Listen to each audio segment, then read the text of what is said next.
பாடுகளையும் வீணாய் பட்டீர்களோ? அவைகள் வீணாய் போயிற்றே. அன்றியும் உங்களுக்கு ஆவி அளித்து உங்களுக்குள்ளே அற்புதங்களை நடப்பிக்கிறவர் அதை நியாயப்பிரமாணத்தின் கிரியைகளினாலேயோ விசுவாசத்தின் கேள்வினாலேயோ எதினாலே செய்கிறார். சொல்லப்பட்டிருக்கோம். இந்த பாடுகள் வீணாய் பட்டீர்களோ, அன்று உங்களுக்கு ஆவி அளித்தவர் அற்புதங்களை நடப்பிக்கிறவர் அதை நியாயப்பிரமாணத்தின் கிரியைகளினாலோ விசுவாசத்தின் கேள்வினாலோ எதனால் செய்கிறார்? அப்படி ஆபிரகாம் தேவனை விசுவாசித்தான், அவனுக்கு அது நீதியாக எண்ணப்பட்டது. ஆகையால் விசுவாச மார்க்கத்தால் எவர்களோ அவர்கள் ஆபிரகாமின் பிள்ளைகள் என்று அறிவிக்கலாக. ஆபிரகாம் விசுவாசிக்கிறவர்கள் யாருடைய சந்ததி? ஆபிரகாமின் சந்ததி. அது யாருடைய வம்சம்? கிறிஸ்துவின் வம்சம். ஹல்லேலூயா. விசுவாசம் இல்லாமல் நியாயப்பிரமாணத்தில் இருக்கிறவர்கள் ஆபிரகாமின் சந்ததி அல்ல. நியாயப்பிரமாணம் விசுவாச சந்ததி தான் ஆபிரகாமின் சந்ததி. இப்ப நியாயப்பிரமாணம் விசுவாச பிரமாணம் இல்ல, அது கட்டளையின் பிரமாணம். அதனால என்ன சொல்றாங்க? நியாயப்பிரமாணத்துல விசுவாச மார்க்கத்தால் எவர்களோ அவர்கள் ஆபிரகாமின் பிள்ளைகள் என்று அறிவீர்களாக அப்படி சொல்லப்படுகிறார். மேலும் தேவன் விசுவாசத்தினாலே புறஜாதிகளை நீதிமானாக்கள் என்று வேதம் முன்னாகவே கண்டு உனக்குள்ளே சகல ஜாதிகளும் ஆசீர்வதிக்கப்படும் என்று ஆபிரகாமுக்கு சுவிசேஷமாக முன்னறிவித்தார். யார் முன்னறிவித்தார்? தேவன் குலத்தே இல்லாமல் இருக்க சொல்ல ஆபிரகாமிடம் சொல்றார், உனக்குள் சகல ஜாதிகளும் என்ன செய்யும்? ஆசீர்வதிக்கப்படும் என்று சுவிசேஷமாக முன்னறிவித்தார். அதுதான் நீங்க அந்த வம்சம் தான் யாரு? நம்ம புறஜாதிகளை நீதிமானாக்குகிறவர் என்று வேதம் கண்டு. அப்ப நம்மள இன்னைக்கு நீதிமானாக்க தேவன் என்ன செஞ்சிருக்காரு? ஆக்கியிருக்கிறார் என்று முன்னமே சொல்லப்பட்டிருக்கிறது. ஹல்லேலூயா. முன்னமே அதே 4 நாள் படிக்க கலாத்தியர் 4 அதிகாரத்துல நாம் புத்திர சுவிகாரத்தை அடையும்படி நியாயப்பிரமாணத்திற்கு கீழ்ப்பட்டவர்களே மீட்டுக் கொள்ளத்தக்கதாக. பாருங்க, நமக்கு புத்திர சுவிகாரத்தை அடையும்படி, புத்திர சுவிகாரம் என்னது? பிள்ளைகள். இதை அடையும்படிக்கு எதில் உள்ளவர்களை மீட்டுக் கொள்ளத்தக்கதாக? நியாயப்பிரமாணத்திற்கு கீழ்ப்பட்டவர்களை மீட்டுக் கொள்ளத்தக்கதாக. காலம் நிறைவேறின போது ஸ்திரீயிடத்தில் பிறந்தவரும் நியாயப்பிரமாணத்திற்கு கீழானவருமாகிய நம்முடைய குமாரனை தேவன் அனுப்பினார். யார் அனுப்பினாரு? இயேசு கிறிஸ்துவை நமக்கு அனுப்பினார். எப்படி அனுப்பினாரு? நியாயப்பிரமாணத்துக்கு கீழானவருமாக. நியாயப்பிரமாணத்துக்கு கீழானவருமாக என்ன செஞ்சாரு? இந்த பூமிக்கு அனுப்பினார். எதற்காக அனுப்பினாரு? நியாயப்பிரமாணத்துக்கு கீழ்ப்பட்டவர்களை மீட்டுக் கொள்வதற்கு. இதெல்லாம் நீங்க நல்லா கவனிக்கணும். இயேசு கிறிஸ்துவை எதற்காக இந்த பூமிக்கு அனுப்பினார்? 4 நாள்ல என்ன போடுதுன்னா, நாம் புத்திர சுவிகாரம் அடையும் அவருடைய பிள்ளைகள் ஆகும்படிக்கு நியாயப்பிரமாணத்துக்கு கீழ்ப்பட்டவர்களை மீட்டுக் கொள்ளத்தக்கதாக. எங்க யாருக்கு எதுக்கு கீழ்ப்பட்டவங்களை? நியாயப்பிரமாணத்துக்கு கீழ்ப்பட்டவங்களை நம்ம மீட்டுக் கொள்வதற்காக தேவன் இயேசு கிறிஸ்துவை இந்த பூமிக்கு நியாயப்பிரமாணத்துக்கு உட்பட்டவராக அனுப்பினார். அதனால இயேசு கிறிஸ்து நியாயப்பிரமாணம் உட்பட்டவராய் வாழ்ந்தார். நீங்க நியாயப்பிரமாணத்துக்கு உட்பட்டவங்க இல்ல. ஹல்லேலூயா. இதுதான் நீங்க நல்லா கவனிச்சீங்கன்னா உங்களுக்கு புரியும். ஏன்னா நிறைவேறச்சோன்னா இயேசுவே நியாயப்பிரமாணத்தின்படி தானே வாழ்ந்தார் அப்படி சொல்லுவாங்க. எதற்காக நியாயப்பிரமாணத்துக்கு உட்பட்டவராய் வாழ்ந்தாரு? நம்மளை நியாயப்பிரமாணத்திலிருந்து கீழ்ப்பட்டவரை மீட்டுக் கொள்வதற்காக.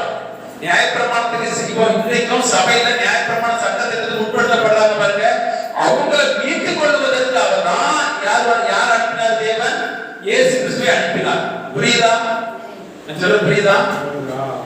நியாயப்பிரமாணத்துக்கு கீழ்ப்பட்டவங்களை மீட்டுக் கொள்வதற்காக நியாயப்பிரமாணத்துக்கு உட்பட்டவராக இயேசு வந்தார். இயேசுவை இந்த பூமிக்கு தேவன் அனுப்பினார்.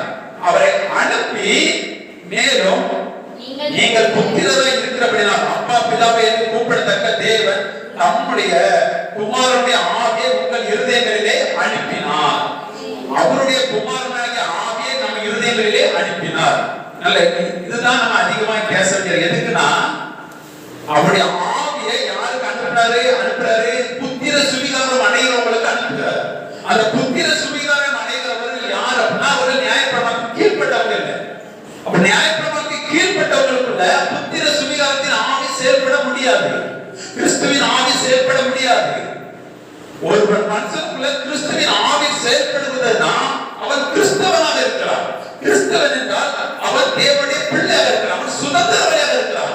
ஆனால் நியாயப்பிரமாணம் பிரமாணத்தில் உள்ளவங்க சுதந்திரவாளிகள் கிடையாது. அவர்கள் அதாவது சட்டத்திற்கு உட்பட்டவர்கள். இப்போ நான் ஒரு வேலைக்கு போறேன், நான் எனக்கும் அந்த எஜமானுடைய பிள்ளைக்கும் வித்தியாசம் இருக்கா இல்லையா?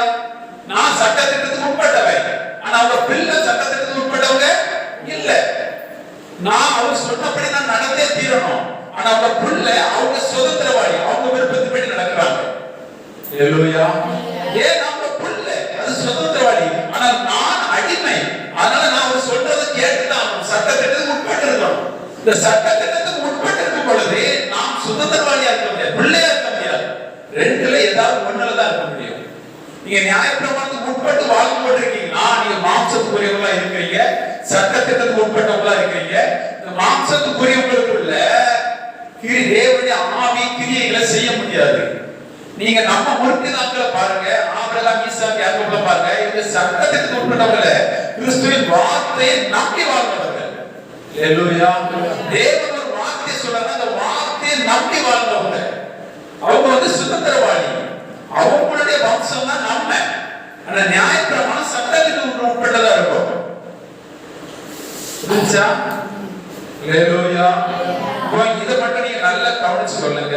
சரி, நிறைய இருக்கு, ஒரே ஒரு வசனம் மட்டும் படிச்சு முடிச்சுதான். ஒரு எபேசியர் புத்தகம், எபேசியர் 2:15 மட்டும் படிச்சு.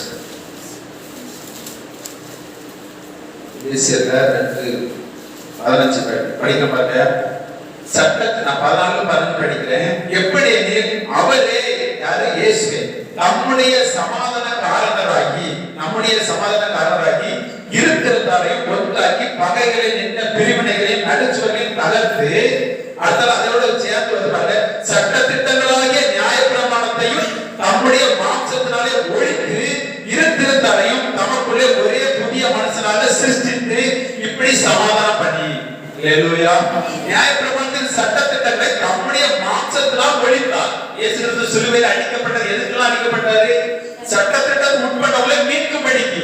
அந்த நியாயப்பிரமாண சட்டத்திட்டங்களை எல்லாம் நம்முடைய மாம்சத்தினால் ஒழித்தார். அப்ப இன்னைக்கு அந்த சட்டத்திட்டத்துக்கு நீங்க உட்பட வேண்டும், அந்த சட்டத்திட்டப்படி வாழ வேண்டும் என்று சொல்லுவோமானால் கிறிஸ்துவின் சிலுவையை மறுதலிக்கிறோம். கிறிஸ்துவின் சிலுவையை மறுதலிக்கும் பொழுது அவர் தேவனுடைய பிள்ளையா இருக்க முடியாது, அவருக்குள்ள தேவனுடைய ஆவி செயல்பட முடியாது. ஹல்லேலூயா. ஆனபடினால இந்த நியாயப்பிரமாணத்தின் சட்டத்திட்டத்துக்கு உட்பட்டிருக்கிறவர்கள் மாம்சத்துக்குரியவர்கள் என்பதை நீங்கள் அறிந்து கொள்ளுங்கள். நியாயப்பிரமாணத்தில் தேவன் சொன்ன சட்டத்திட்டத்தின்படி தான் நான் இப்படி வாழ்கிறேன், சட்டத்தின்படி தான் நான் இப்படி எனக்கு இது கிடைச்சிருக்கிறேன், இப்படி வாழ்கிறேன், இப்படி ஆசீர்வதிக்கப்பட்டிருக்கிறேன், ஆசீர்வதிக்கப்படுவோம். அற்புதம் நடக்குமா? அற்புதம் நடக்கும். நியாயப்பிரமாணத்தில் அற்புதம் நடக்காது நினைக்கிறீங்களா? பலமாய் அற்புதம் நடக்கும். வனாந்தரத்துல அற்புதமாய் நடத்தினார், கொடுத்தார். ஹல்லேலூயா. இப்பொழுது நீங்கள் நியாயப்பிரமாணத்தில் வாழ வேண்டும் என்றால் வாழலாம், ஆனால் நீங்கள் சுதந்திரவாளியாக இருக்க முடியாது. நீங்கள் தேவனுடைய வீட்டிலே வேலைக்காரர்களாக இருக்க முடியும். வாக்குத்தத்தம் விசுவாசிகளுக்கு உண்டாக்கப்பட்டது, விசுவாசிக்கிறவர்களுக்கு வாக்குத்தத்தம் கொடுக்கப்பட்டது. அது விசுவாசிக்கிறவர்கள் யார் சந்ததி? ஆபிரகாம் சந்ததி, கிறிஸ்துவின் சந்ததி. இன்னைக்கு நான் தேவனுடைய பிள்ளைங்கிறதை நான் கிரியைகளை நிரூபிக்கல, விசுவாசத்தினால தான் நான் நிரூபிக்கிறோம். இன்னைக்கு நான் பரிசுத்தமாக்கப்பட்டிருக்கிறேன் என்பதை நான் கிரியைகளை நிரூபிக்கல, விசுவாசத்தினால தான் நாங்கள் சொல்லுகிறோம். ஹல்லேலூயா. என்ன விசுவாசம்? எனக்காக இயேசு கிறிஸ்து சிலுவையிலே செய்து முடித்ததை நான் விசுவாசிக்கிறேன், ஆனபடியால் தான் நான் இப்படி இருக்கிறேன் என்று சொல்லுகிறோம். 2 கொரிந்தியர்ல 3:5 இதை மட்டும் படிச்சு முடிக்கலாம். 2 கொரிந்தியர் 3வது அதிகாரத்துல எங்களால் ஏதாகிலும் ஆகும் என்பது போல ஒன்றை யோசிக்கிறதற்கு நாங்கள் எங்களாலே தகுதியானவர்கள் அல்ல. பவுல் சொல்றாரு, எங்களால் எதையாகிலும் நாங்கள் ஒன்றுக்கும் யோசிப்பதற்கு நாங்கள் எங்களால் தகுதியானவர்கள் அல்ல. எங்களுடைய தகுதி யாரால் உண்டாயிருக்கு? தேவனால் உண்டாயிருக்கு. நம்முடைய தகுதி யாரால் உண்டாயிருக்கு? எல்லாரும் சொல்லுங்க, என்னுடைய தகுதி தேவனால் உண்டாயிருக்கு. உங்களுக்குள்ள குறை இருக்குன்னா யாருக்கிட்ட குறை இருக்கு? தேவன்கிட்ட குறை. தேவன்கிட்ட குறை இருக்கா? இல்ல. அது எதுக்கு நீங்க நான் அப்படி இருந்ததுனால இப்படி ஆயிட்டு, இப்படி இருந்ததுனால தேவன் என்னை பார்க்கல, என்னை வைக்கல அப்படி ஏன் சொல்றீங்க? இதை உள்வாங்குங்க. ஹல்லேலூயா. அவர் சொன்ன நாங்கள் இப்படி பேசுவது எங்களால் தகுதியானதல்ல, எங்களுடைய தகுதி தேவனால் உண்டாயிற்று. எப்படி தேவனால் உண்டாயிற்று? கிறிஸ்துவின் மூலமாக எங்களுக்கு தகுதியை தந்தார். கிறிஸ்துவின் மூலமாக எனக்கு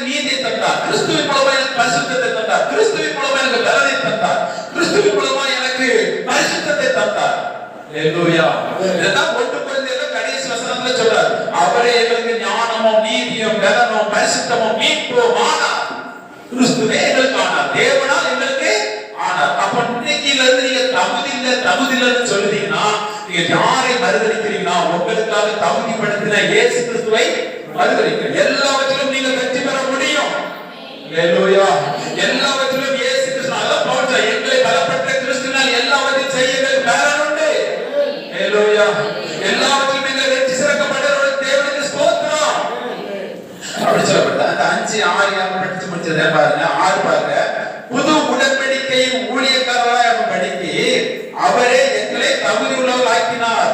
அந்த உடன்படிக்கை எழுத்துக்குரியது இல்லாமல் ஆவிக்குரியதா இருக்கிறது. எழுத்து கொள்ளுகிறது, ஆவியோ உயிர்ப்பிக்கிறது. சட்டத்திட்டங்கள் கொள்ளும், ஆவியோ உயிர்ப்பிக்கிறது. ஹalleluya. நாம் ஆவியில பிறந்திருக்கிறோம், நாம் உயிர்ப்பிக்கப்பட்டவர்களாக இருக்கிறோம், நாம் புது சிருஷ்டியாக இருக்கிறோம். பழமைகள் எல்லாம் ஒழித்து போயிற்று. அதனால ஏதோ ஒரு தோல்வி வந்ததுனால நான் அப்படி இருந்தனால உங்களுக்கு போயிட்டு நான் அப்படி பாவம் பண்ணிட்டேன், இப்படி பாவம் பண்ண அதனால போய் அப்படி நீங்க நினைக்காது. நீங்க புது சிருஷ்டி, பழமைகள் எல்லாம் உங்களுக்கு ஒழித்து போயிடுச்சு. கிறிஸ்துவுக்கு நீங்க புது சிருஷ்டியாக இருக்கிறீங்க. இந்த சிந்தையில வாழுங்க. நீங்கள் சமாதானம் நிறைஞ்சவங்களா இருப்பீங்க, நீங்க பரிசுத்தத்துல நிறைஞ்சவங்களா இருப்பீங்க, நீதியில நிறைஞ்சவங்களா இருப்பீங்க, பூரணமாக்கப்பட்டவங்களா இருப்பீங்க. ஏன்னா எல்லாம் அவரால் எனக்கு வருகிறது என்பதை இரவு பகலும் அதிலே தியானமா இருங்க. கிறிஸ்துவின் சிந்தையில நீங்க தியானமா இருங்க. வேத பவுல் சொல்றார், எங்கள் சிந்தையோ கிறிஸ்துவின் சிந்தையாக இருக்கிறது. தேவனும் பிதாவும் இயேசு கிறிஸ்து பிதாவும் ஒன்றா இருந்தார். எப்படி சிந்தை ஒரே சிந்தை, ஒரே ஆவி உடையவர்களாய் நீங்களும் இன்னைக்கு கிறிஸ்துவின் ஆவி உடையவர்களாய் இருக்கிறீங்க. நீங்களும் தேவனிடத்தில் எப்பொழுதும் வசனத்தோடு இணைந்திருக்கிறீங்க. ஹalleluya.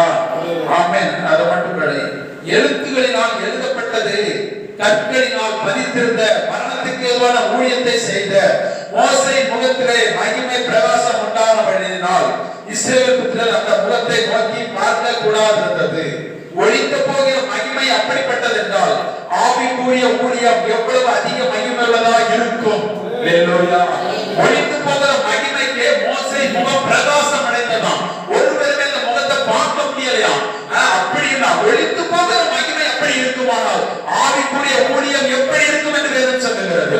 நம்மளை பார்த்துதான் இந்த இடத்துல நம்மளை சொல்லப்பட்டிருக்கிறது. இந்த கடைசி ஆவிக்குரிய ஊழியங்கள் எப்படிப்பட்டதா இருக்கும்? அதிக மகிமை உள்ளதா இருக்கும். ஹalleluya. உங்க எண்ணங்கள் எப்படிப்பட்டதா இருக்கணும்? உங்க எண்ணங்கள் மாற்றத்துக்குரிய எண்ணங்களா இருக்கிறது, ஆவிக்குரிய எண்ணங்களா இருக்கணும், விடுதலைக்குரிய எண்ணங்களாக இருக்கணும். அப்படி இருக்கும்போது அது உங்களுக்குள் கிரியைகளை செய்யும். நீங்கள் ஆவி பிறந்திருக்கிறேன் என்பதை முதல்ல விசுவாசிங்க. நான் தேவனால் மறுபடி பிறந்திருக்கிறேன் என்பதை விசுவாசிங்கள். எல்லாவற்றிலும் எனக்கு வெற்றி பெற எனக்கு பலன் உண்டு என்பதை விசுவாசிங்கள். ஏனென்றால் இப்பொழுது உங்களுக்கு இருக்கிற பலன் உங்க பலன் அல்ல. இப்பொழுது இருக்கிற ஞானம் உங்க ஞானம் அல்ல. கிறிஸ்துவின் ஞானம் உங்களுக்குள் செயல்படுகிறது, கிறிஸ்துவின் பலன் உங்களுக்குள் செயல்படுகிறது, கிறிஸ்துவின் வைராக்கியம் உங்களுக்குள் செயல்படுகிறது, பிதாவின் விருப்பம் உங்களுக்குள் அவர் தந்தருளின ஆவியினால் உங்களுக்குள் செயல்படுகிறது. இதை நீங்கள் ஏற்று உங்கள் சிந்தையை கரித்து நீங்கள் செயல்படுங்க. தேவன் உங்களை எல்லாவற்றிலும் வெற்றி சிறக்கப்படுவார். எல்லாவற்றிலும் நீங்கள் ஜெயிப்பீர்கள். ஆமென். உங்களை கொண்டு தேவன் என்ன நினைச்சாரோ அதை பூரணமாய் செய்து முடிப்பார். இப்படிப்பட்டவங்களுக்கு தான் பரலோக வாசல் பரிபூர்ணமாய் உங்களுக்கு கொடுக்கப்பட்டிருக்கும். ஹalleluya. பரிபூர்ணமாய் கொடுக்கப்பட்டது. இப்படிப்பட்ட சுவிசேஷம் உள்ளவர்கள் 2 பேருள்ள சொல்லப்பட்டது பாருங்க. அவரை அறிகிற அறிவினால் அவர்களுக்கு அந்த வாசல் பரிபூர்ணமாய் அளிக்கப்படும். ஹalleluya. அதனால தான் கிறிஸ்துவுக்குள்ளானவர்கள் விடுதலையாக்கப்பட்டவர்களாக, சுதந்திரமாக்கப்பட்டவர்களாக அவர்கள் பரலோகத்திற்கு போவதில் அதிக நிச்சயமா இருக்கிறார். விசுவாசம் வளர்ச்சி அடைகிறது. வார்த்தையை கேட்க நமக்கு விசுவாசம் பெறுகிறது. நாம் ஜெயிப்போம் என்ற விசுவாசம் பெறுகிறது. சத்தியத்தை ஒவ்வொரு சத்தியத்தையும் அறிய நாம் விடுதலையாக்கப்பட்டு கொண்டே இருக்கிறோம். ஹalleluya. ஆமென். தேவன் உங்களை ஆசீர்வதிப்பார்.